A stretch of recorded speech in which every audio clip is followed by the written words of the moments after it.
Hey there, my name is Rachael and welcome to the Magdala podcast. We at Magdala know from experience that pornography, masturbation, and other sexual addictions are not just a guy problem.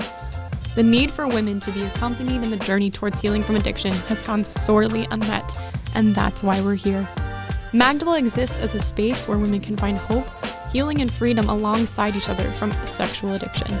Our goal is to supply you with support, community, and accountability. Here on the podcast, you'll find everything from testimonies to practical advice to dialogue about how to heal and live fully as a Catholic woman. Wherever you are in your journey, know that you're not alone, and we welcome you to this table.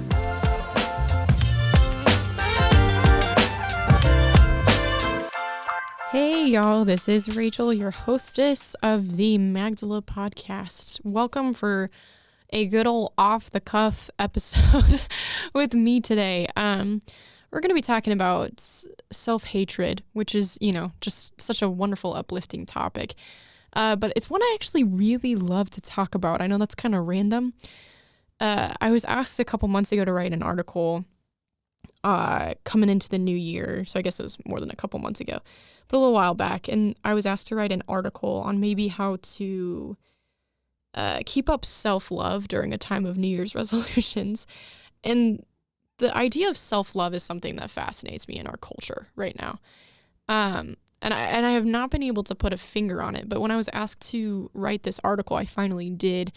I just I was grappling with some of my own shame still over some things, and so this concept of self-love didn't resonate well with me, that the idea that if we can just love ourselves, everything's fine and we'll have peace, right? And that's not necessarily what Christian outlets are saying when they say self-love. Most often they're saying receive God's love for you, right? Which is awesome, and that's true self-love.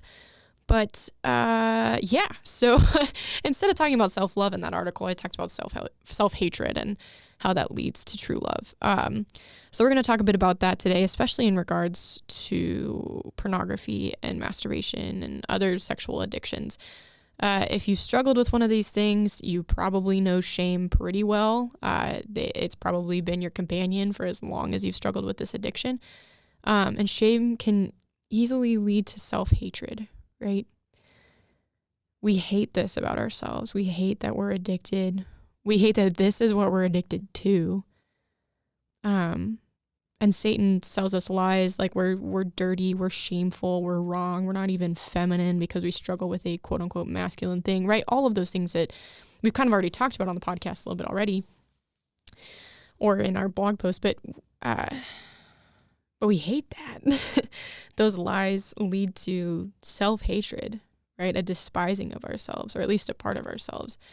So one of my favorite books is called Till We Have Faces by C.S. Lewis. And if you guys listen to our patron exclusive episode on my testimony, I talk about C.S. Lewis in it too. C.S. Lewis is my homie G. He is my guy. I will quote him all the day long, so just get used to it. But Till We Have Faces, the plot centers around a woman who's notably ugly. It's a retelling of the myth of Cupid and Psyche. So without spoiling the ending, it's kind of complex, but Lewis, what he really wants to drive home, basically, is the confrontation of her own ugliness. This main character's confrontation of her own ugliness and how it leads to redemption and true beauty. So I asked, the first time I read it, or the second time I read it, I asked a professor of mine who is a scholar of Lewis, and he taught a C.S. Lewis class in college, which slapped. I asked him to unpack Till We Have Faces for me, and his answer was really striking to me, and I contemplated it for days afterward. But he said, it's only after you realize how dark you are and how much you actually hate yourself that you can begin to be loved. It's only after you realize how dark you are and how much you actually hate yourself that you can begin to be loved. And I didn't totally understand what he said or what he meant. I mean, it's a confusing statement, and especially when a theologian is standing there telling you to be okay with hating yourself, you're like, wow, I don't really know how to swallow that one. But so I kind of tucked that statement in the back of my mind, and it would come up every once in a while. But I find that in this, the self-love culture, right? Especially for women, we pose it as the solution to our problems, right? And self-love, when in the face of addiction, really doesn't have that much power, right? And sometimes we have to press into that self-hatred and that shame we have and find God's redemption there. Actually, I would say more often than not, that's the human condition and the journey we have to go on. It's not self-love. It's being okay with hating ourselves and letting God pull us out, right? And so, as is the case with a lot of Catholic truths, we've got the reality of self-love and the reality of self-hatred, and it exists as a both and. Right? I can both love and hate at the same time. I can love something and hate something else, right? And hatred has a way of taking over our hearts, but so does love. So I'm capable of both love and hate. It's not either I love myself or I hate myself. Like I can love parts of myself and hate other parts. And I'm wondering if perhaps we can only love ourselves once we've accepted the fact that there are also parts of us that we absolutely hate too, addiction being one of them. And so the book and my professor's statement kind of served as a bit of a wake-up call for me on how to handle shame and self-hatred, and that there's this battle, right? This battle between the goodness that I know is set within myself, right? This good daughter of God who is destined for heaven. And then the selfish, lustful, gnarly part of me. And this conflict is lifelong, and it can either be depressing or it can motivate us, right? And it reminds me of the verse from Romans 7. So St. Paul tells us, "For I take delight in the law of God in my inner self, but I see in my members another principle at war with the law of my mind, taking me captive to the law of sin that dwells in my members." Right? So you are at war with yourself. And addiction is one of the clearest ways we see that in the human condition. You are at war with yourself. You keep on doing the thing you do not want to do, and you hate that. You hate that, and that's probably good that you hate that. But there's this conflict within you that cannot seem to be solved, and I promise it will be solved. But I don't think it's going to be solved by loving yourself. I think it's going to be solved by being okay with the fact that there's a conflict within you and knowing who to turn to help you. Right? So I don't know if you guys have ever heard the quote from G.K. Chesterton, where he answered this essay question, this essay prompt, I think it was in a newspaper. The question was, what's wrong with the world? And Chesterton submitted the statement, I am. I am. And this is kind of what Lewis is getting at until we have faces. There's a darkness in each one of us, and all the self-love and positive self-talk in the culture of self-love cannot take it away and cannot get rid of it. You are not powerful enough to get rid of your own sin and your own darkness. Only God can do that, and he did. And he does. That's our hope. And that's where accepting the fact that our darkness is going to rear its ugly head, especially in something like pornography and masturbation, being okay with that and accepting that and knowing who to turn to, that's what saves us. Not trying to love ourselves out of that. Right? We have to recognize the darkness of our sin and our addiction, let it rear its ugly head, and then we have to go to Jesus and let him answer. And it's staring in this mirror and looking at ourselves and how dark this is, right? Because pornography and masturbation are dark things, and looking at that and looking what it's done to us in the face, it's so hard and gut-wrenching and uncomfortable. But it has to be done. It has to be done. I'm of the mindset now that we can't necessarily hear love pierce through our darkness if we don't accept the fact that there's darkness in us at all. Right? But the first chapter of the Gospel of John promises us, like, the light shines in the darkness, and the darkness has not overcome it. We can journey into our darkness. We can accept it knowing that light is going to overcome it. We can journey into that self-hatred and accept it and be like, I hate this about myself, knowing that God's love will win in the end, knowing that that hatred will not overcome us. Right? And so that's when this statement from my professor started to make sense, was like, yeah, it's only after you realize how dark you are and how much you hate yourself that you can begin to be loved. So often it's only after we reach rock bottom or the end of our rope that we finally turn to God for help. And so this messiness, this pile of our own darkness and our addiction and our shame can either sit there, or we can sink ourselves in it up to our elbows, just dig our hands in, just get in there. There are parts of us that are undeniably ugly, and the parts of us that give into addiction really look that way. But you are undeniably good. You are undeniably good, and you are undeniably loved, and that is what will overcome your shame. And so this contrast and this battle and this both and becomes an integral part of your call to sanctity and the way you will overcome this addiction. So no amount of tips and resolutions can make the ugliness disappear, but love can. Jesus can, and he will. And there's this quote from Till We Have Faces that it's probably my favorite quote from a C.S. Lewis book ever. But he says it loud and clear. And the main character is speaking and saying this quote. So it says, "When the time comes to you, at which you will be forced at last to utter the speech which has lain at the center of your soul for years, which you have all that time, idiot-like, been saying over and over, you'll not talk about the joy of words. I saw well why the gods do not speak to us openly, nor let us answer. Till that word can be dug out of us, why should they hear the babble that we think we mean? How can they meet us face to face till we have faces?"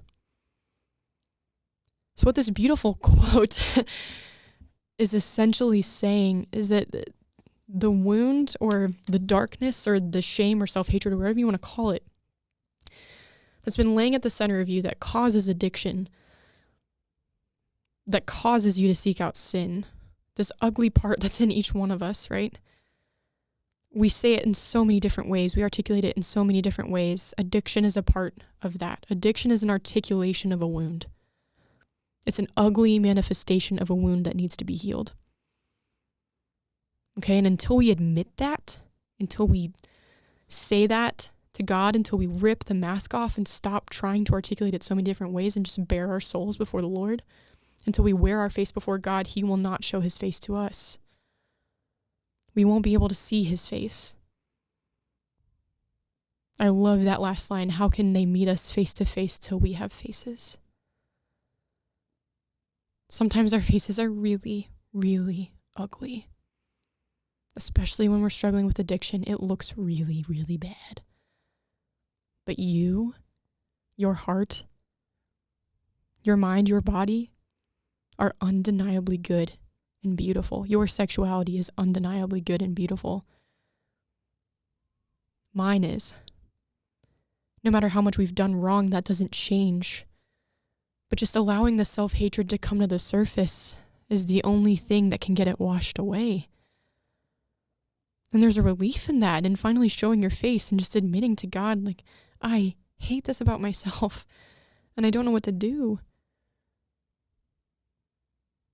And then we can actually see God's face, and we can see that his loving gaze has always been upon everything in us, even the darkest and ugliest parts of us. And only in his eyes can that be redeemed, and can that darkness be lovable. He's the only one capable of that. I have been incredibly lustful, and if you're listening to this, you probably have too. We've all been sinful, right? And I've hated that about myself, and maybe you have too.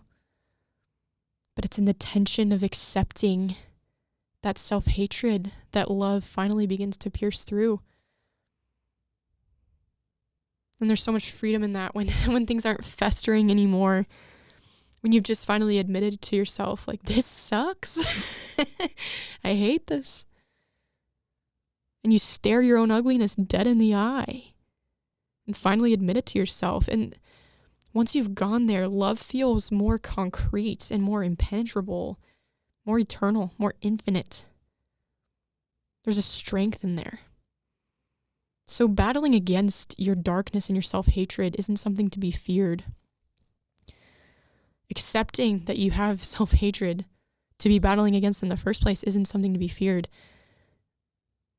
In the end, it's the way that we see how victorious love is.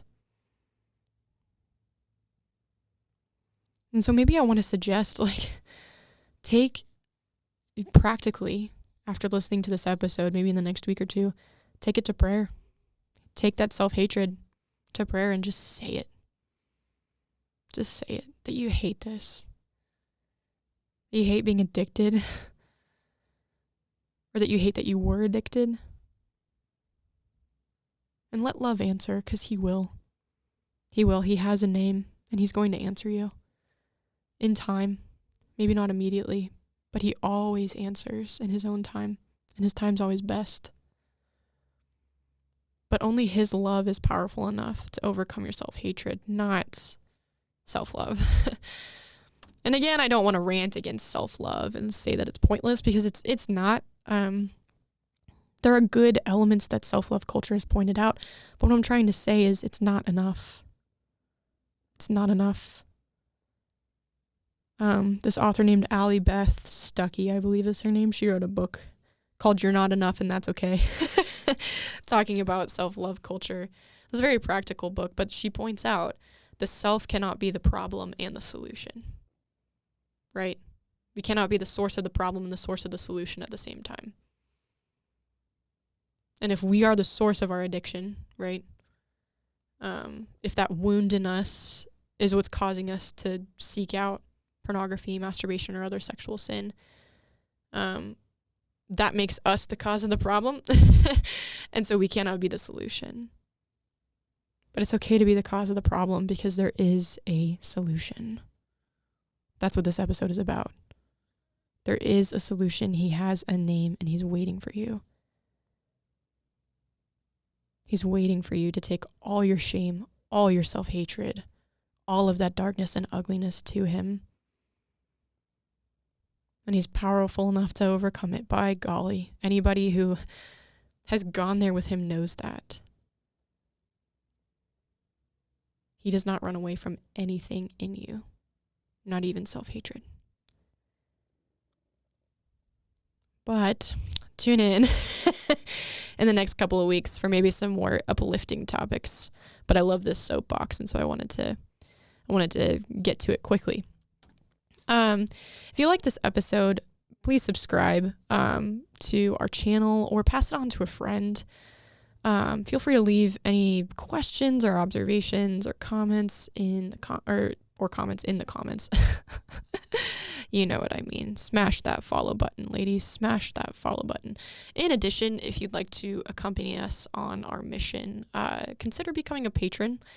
Subscribe to us on Patreon. We've got some exclusive content going on over there too, and we'd love to have you with us. That's also some spaces where we can do Q&As and exclusive podcast episodes, discount on upcoming merch, that kind of thing. So we'd love to have you accompany us financially on this journey, but most of all in prayer. And know of my prayers for you this week, especially those of you who may be battling that deep self-hatred that we're talking about. Know of my prayers for you, and that, like I said, love always, always, always has an answer. We'll catch you next time, and God bless you all. Thanks for joining the conversation today on the Magdala podcast. If you want to learn more, join a support group with other women on the journey, or find more content, visit magdalaministries.org. If you want to continue to be a part of the conversation, like, subscribe, and share this podcast. But most importantly, wherever you are in the journey of healing, know that you're not alone and you don't have to hide anymore. We're excited to welcome you to the table next time. God bless.